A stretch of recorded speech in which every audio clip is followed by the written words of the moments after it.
Vítajte pri úplne prvom Asku Digi Academy.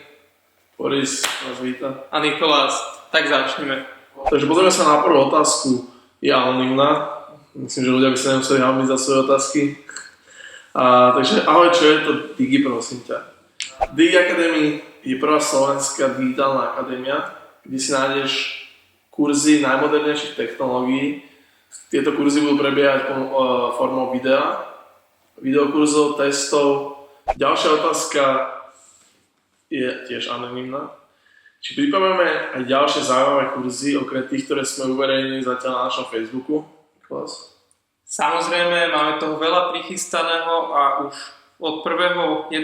sa môžete pozrieť na našu stránku www.digiacademy.sk a uvidíte sekciu pripravované kurzy, takže máte sa na čo tešiť, chystáme toho ešte veľmi veľa, zostaňte naladení, zostaňte s nami a čekujte našu stránku a sociálne médiá. Ďakujem. Ďalšia otázka. Máte v pláne aj nejaké dlhšie platené kurzy? Áno, rozmýšľali sme na tým, máme v pláne mať aj dlhšie platené kurzy, ktoré budú viesť našim kariérnym cestám a môžu vám pomôcť vlastne zmene povolania alebo zlepšenie sa v tomto povolaní. Budú to zatiaľ 3 cesty kariérne. Jedna sa bude venovať videoprodukcii a editovaniu videa, druhá je grafický dizajner a tretia web dizajner. Takže ďalšia otázka je od Adama. Aké máte skúsenosti a prečo ste sa rozhodli začať takýto projekt na Slovensku?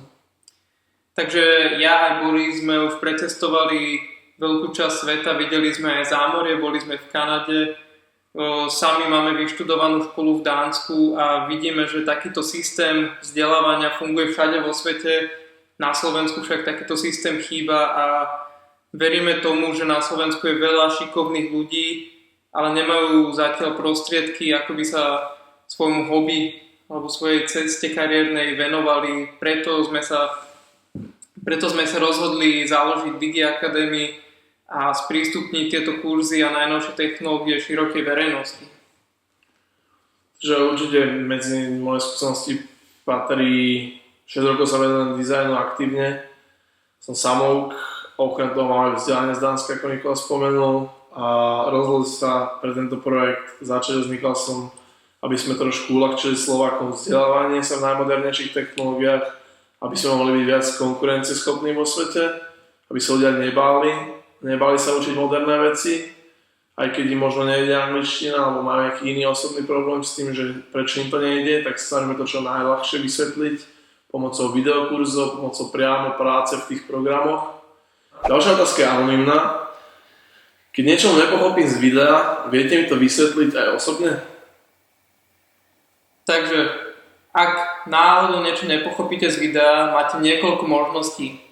Pod každým videokurzom sa dá napísať komentár, na ktorý vám vieme odpovedať.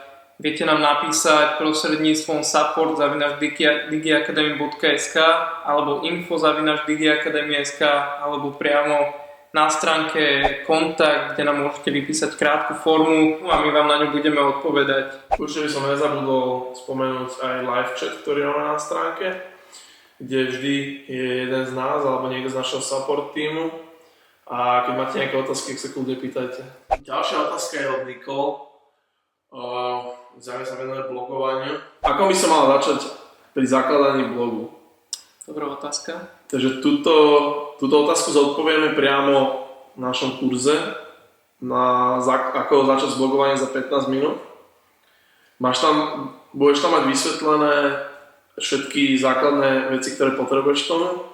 Máš tam aj odpoveď na otázku, ktorú si sa opýtal, že ako by mal vyzerať dizajn a aj či je lepšie mať krátky alebo dlhší názov blogu, či sa dá z blogu aj zarobiť, to tam je jasne spomenuté, ktorú možnosť treba zvoliť pri tom, keď si zarába na svojom blogu. Takže Monika sa pýta, aký je rozdiel medzi blogom a vlogom? Takže v podstate blog a vlog je to isté. Vlastne sa venujete tomu, čo vás baví. Ide len o to, akou formou odprezentujete vašu prácu, vaše hobby. Blog je väčšinou písaná forma na internete, vlog je vlastne videoblog, takže svoju záľubu prezentujete formou videa. Takže to bolo všetko z dnešných otázok na ask.fm. Ďakujem veľmi pekne za tieto otázky, dúfam, že vám to obzrejmilo nejaké otázky, čo ste mali, nejaké problémy, že sme vám pomohli a nemusíte sa nám byť rozhodne viacej sa nás pýtať. Radi vám odpovieme na vaše otázky, neváhajte nám napísať a vidíme sa v ďalšom Asku. Ahojte. Inak už zajtra to vypukne, tak to všetci sledujte.